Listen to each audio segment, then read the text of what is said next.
नमस्कार दोस्तों, एक बार फिर मैं आपके लिए ऐसे मैथ के प्रश्न लेकर आया हूं जो किसी न किसी परीक्षा में ज़रूर पूछे हुए हैं। तो दोस्तों, आज का पहला प्रश्न है, उस घन का आयतन क्या होगा जिसके विकर्ण की माप 4√3 सेमी है। तो हम घन की भुजा निकालना है। सबसे पहले हम घन की भुजा निकालेंगे। तो घन की भुजा बराबर होता है विकर्ण बटा √3। यहाँ से विकर्ण बटा √3, तो विकर्ण दिया 4√3 और बटा √3 बराबर √3 से √3 काट दिए, 4 आया। अब घन का आयतन निकालना है और घन का आयतन बराबर होता है भुजा का क्यूब। तो 4 का क्यूब करेंगे तो यहाँ गुणा करेंगे तो 3 बार 4 चौक 16 चौको 64, तो 4 आ जाएगा घन का आयतन 64। एक समबाहु त्रिभुज का क्षेत्रफल 400√3 मीटर क्यूब मीटर स्क्वायर है। इसका परिमाप क्या होगा। तो समबाहु त्रिभुज का क्षेत्रफल का सूत्र होता है समबाहु त्रिभुज का क्षेत्रफल बराबर √3/4 भुजा का स्क्वायर, और ये क्षेत्रफल है समबाहु त्रिभुज का क्षेत्रफल। तो यहाँ से √3/4 भुजा स्क्वायर बराबर क्षेत्रफल दिया है 400√3, √3 से √3 काट दिए, 400 है, 4 चौक 1600, तो भुजा स्क्वायर बराबर 1600 आ जाएगा। तो भुजा बराबर, क्योंकि ये 40 का वर्ग है। अब हमें परिमाप निकालना है। तो समबाहु त्रिभुज का परिमाप बराबर होता है 3 गुणे भुजा, क्योंकि ऐसे समबाहु त्रिभुज बनेगा और परिमाप बराबर सभी भुजाओं का योग। तो इसमें 3 भुजा है, इसलिए 3 इंटू भुजा आया है 40। तो 40 और 3 का गुणा करेंगे तो आ जाएगा 120।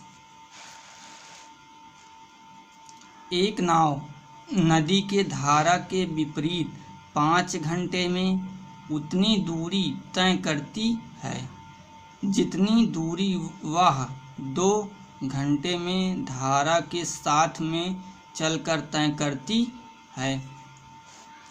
तो शांत जल में नाव की चाल तथा धारा का वेग का अनुपात क्या है।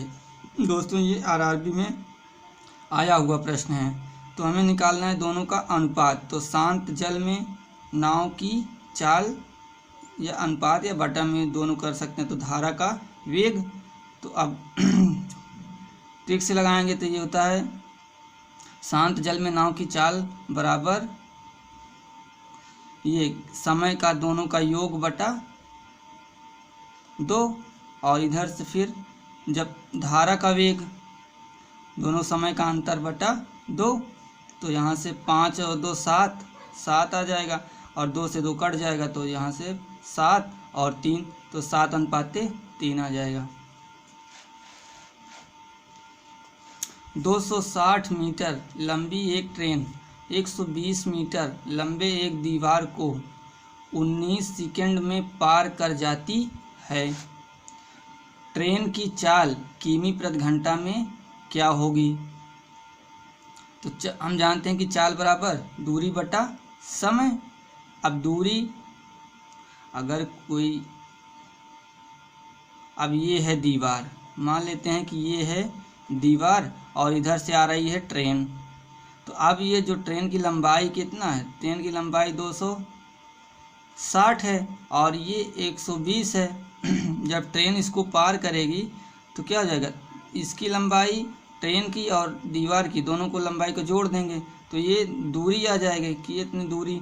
तो यहाँ से दूरी 260 प्लस 120 बटा समय कितना लगेगा 19, तो जोड़ देंगे 38 बटा 19, 19 दूना 38, 20 आ जाएगा 20। अब 20 तो आएगा 20 मीटर प्रति सेकंड में। अब हमें किमी प्रति सेकंड में ज्ञात करना है, तो इसी में 20 में 18/5 से गुणा कर देंगे तो किमी प्रति घंटा में आ जाएगा। तो 18/5 से गुणा कर दिए तो 5 कम 5 5 चौक 20, तो 18 चौक 72, तो आ जाएगा 72 किमी प्रति घंटा।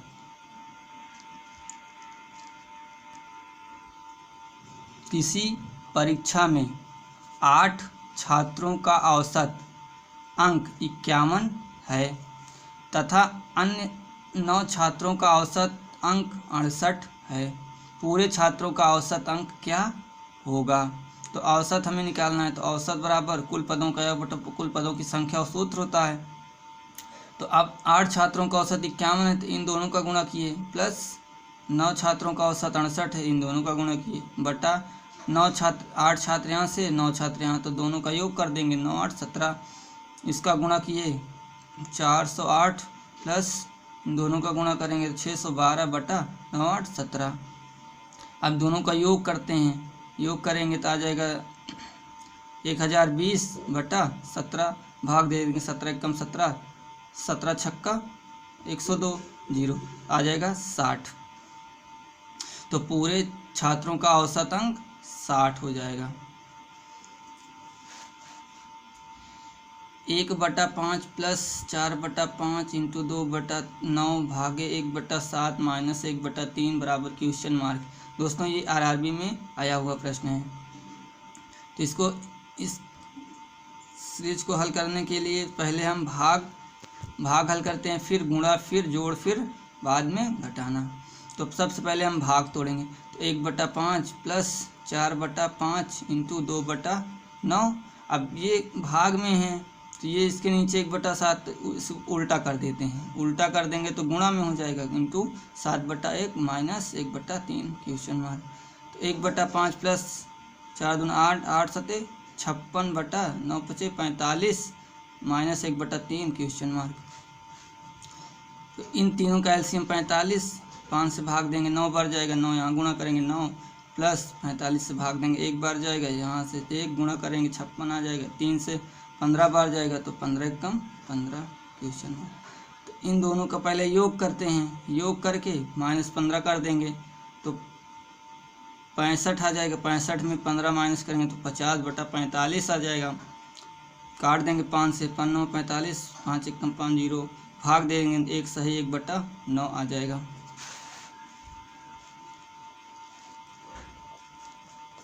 दो संख्याओं का लासा उनके मासा का 56 गुना है। उन संख्याओं के लासा तथा मासा का योग 684 है।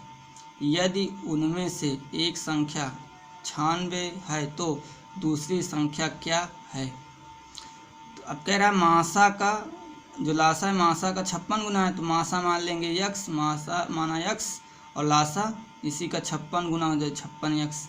अब दोनों का योग दिया है तो x प्लस 56x बराबर 684, 57x बराबर 684, भाग दे देंगे तो आ जाएगा 12।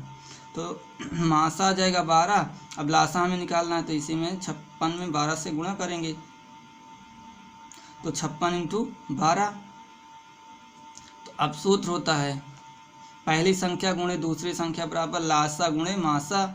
तो पहली संख्या दिया एक संख्या यानी 96 दिया है, दूसरी संख्या निकालना है बराबर लासा यहाँ से आया 56 इंटू 12 और मासा आया है 12।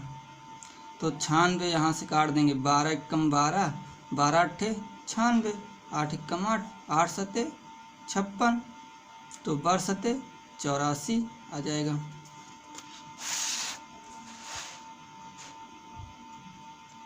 कह रहा है 4 मेज और 7 कुर्सी की कीमत 12,090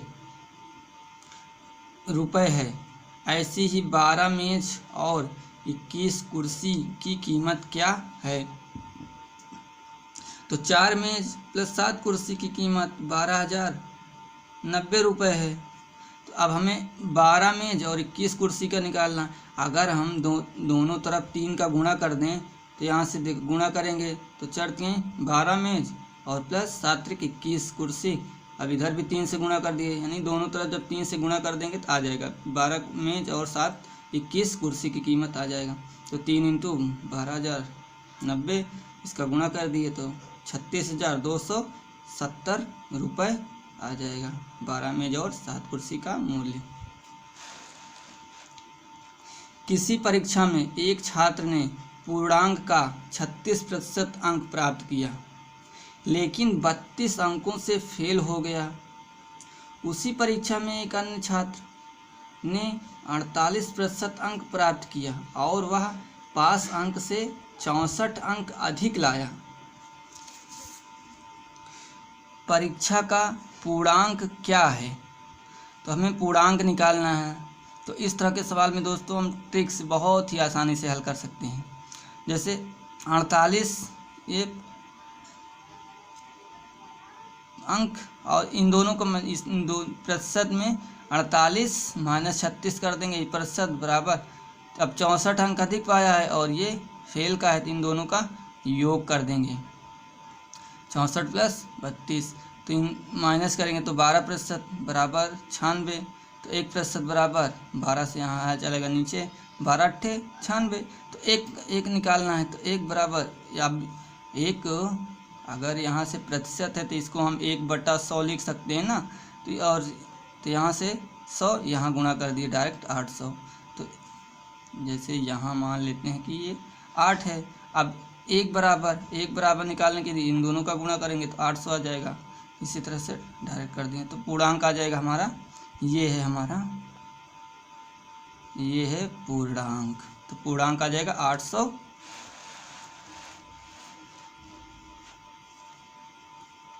चाय के मूल्य में 15% की कमी होने से कोई व्यक्ति 320 रुपये में 4 केजी चाय अधिक खरीदता है। चाय का प्रति किग्रा घटा हुआ मूल्य क्या है? तो इसको दोस्तों हम ट्रिक से लगाएंगे तो बहुत ही आसानी से, तो यहाँ से याद रखना है चाय का प्रति किग्रा घटा हुआ मूल्य। अब घटा हुआ मूल्य ये निकालना है हमें, बराबर मूल्य में प्रतिशत कमी इंटू रुपया बटा मात्रा, ये होता है हमारा ट्रिक। तो 15% की कमी हो रही है तो 15 इंटू 320 रुपये है और मात्रा कितनी है 4 केजी 4।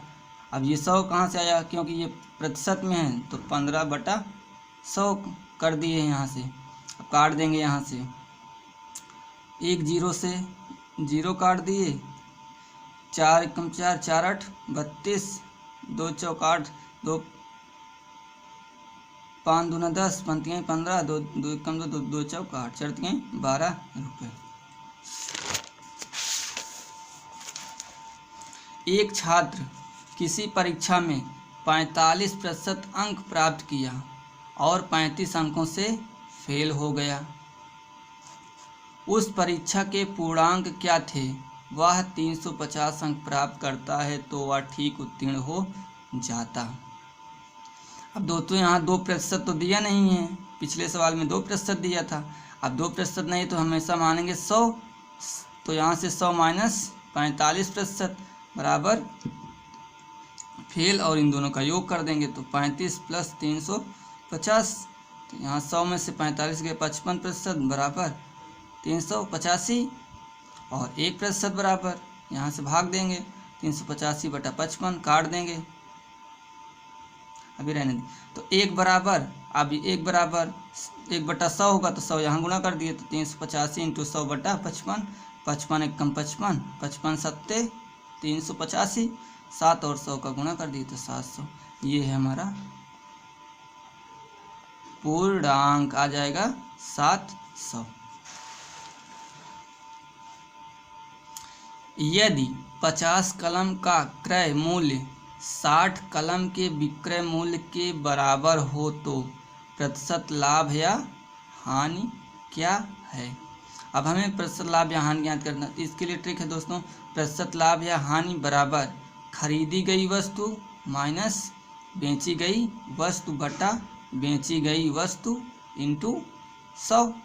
तो अब खरीदी गई या क्रय मूल्य, तो यहाँ से 50 माइनस बेची गई ये है विक्रय मूल्य तो 60/60 इंटू 100 माइनस 10 इंटू 100/60, 0 से 0 काट दिए, 2 3 6 2 5 10, तो माइनस 50/3 आ जाएगा। तो यहाँ से जब भाग देंगे तो ये माइनस आएगा, तो 16 सही 2/3%।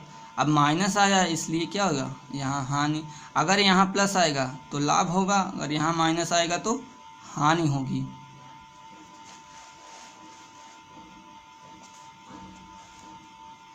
किस राशि पर 2/1/2 वर्षों में 7% वार्षिक दर से साधारण ब्याज की राशि 1050 रुपये होगी?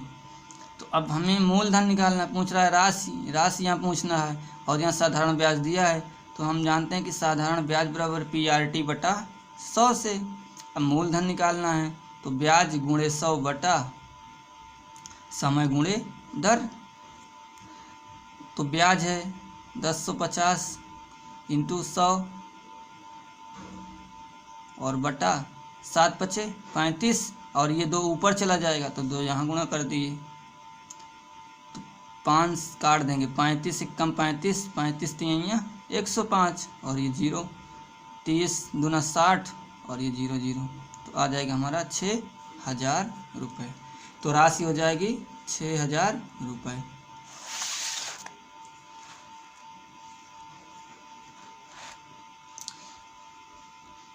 यदि पिता और पुत्र की आयु का अनुपात 5:2 है, यदि उनकी उम्र में 27 वर्ष का अंतर है, तो 6 वर्ष बाद पिता की आयु क्या होगी? तो हमें पिता की आयु निकालना है और 6 वर्ष बाद। तो सबसे पहले हम तो वर्तमान आयु निकालेंगे पिता की। तो पिता की वर्तमान आयु बराबर पिता का अनुपात 5/5 में से 5 - 2 इंटू कुल कितना वर्ष है 27 बराबर, तो 5 × 27 बटा 5 में से 2 3, 3 9 27, 9 5 45। तो पिता की वर्तमान आयु आया है 45 वर्ष।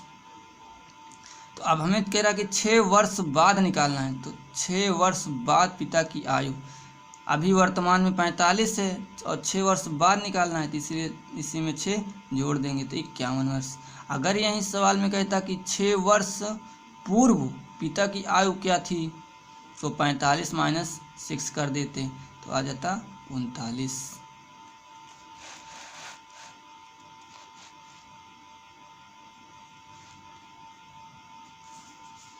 एक गोले का पृष्ठ क्षेत्रफल S और आयतन V हो तो S³/V² का मान क्या है?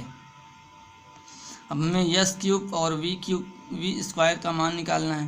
तो ये है गोले का पृष्ठीय क्षेत्रफल और ये गोले का आयतन है। तो हम जानते हैं कि गोले का पृष्ठीय क्षेत्रफल बराबर होता है 4πr² और बटा, और गोले का आयतन होता है 4/3 πr³। तो यही मान रख देंगे।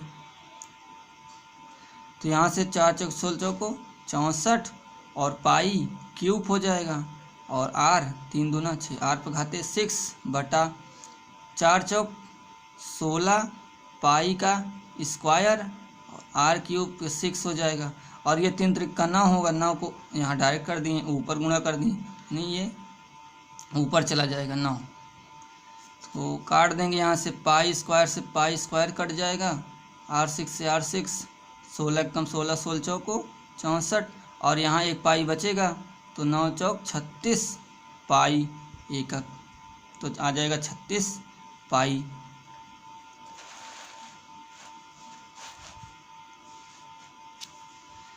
करणी में 1 + sin थीटा बटा 1 - sin थीटा का मान क्या है? इस तरह के सवाल में दोस्तों चाहे यहाँ साइन रहे, कॉस रहे, टैन रहे, कॉट से कोसेक, इसका नियम यही है हल करने का तरीका। तो करणी में 1 + sin थीटा बटा 1 - sin थीटा ये सवाल है। अब यहाँ से हमेशा हम क्या करते हैं, परमेयीकरण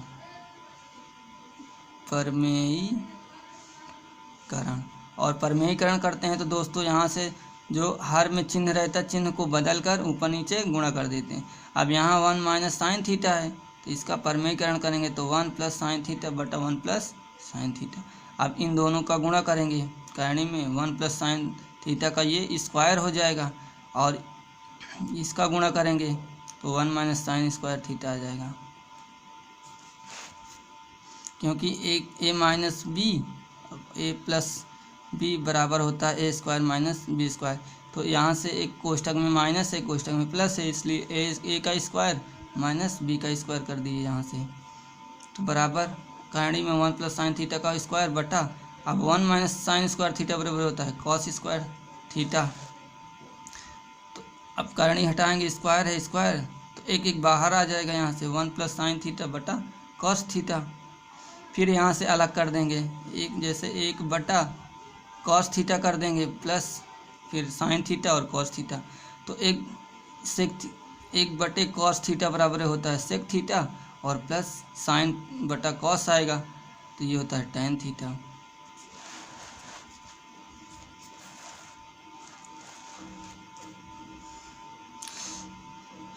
आज का दोस्तों आखिरी सवाल है, किसी छात्रावास में 200 छात्रों के लिए 50 दिनों का भोजन सामग्री था।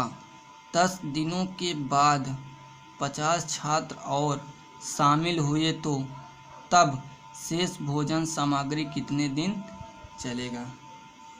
तो इसको दोस्तों हम टिक से निकालेंगे। पहले मान लेंगे M1 ये पहले छात्र हैं 200 हैं। अब D1 निकालना है पहले वाले का दिन।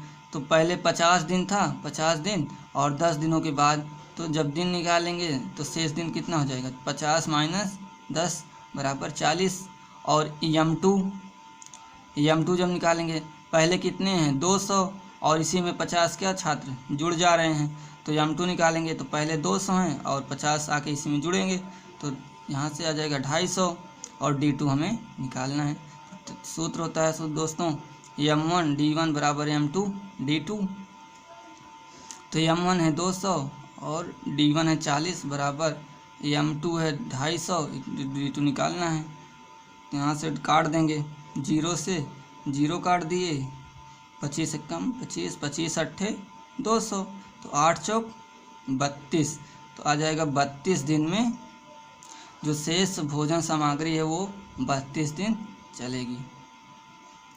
दोस्तों अगर ये वीडियो आपको पसंद आया हो तो वीडियो को लाइक, चैनल को सब्सक्राइब तथा घंटी को बजाना ना भूलें।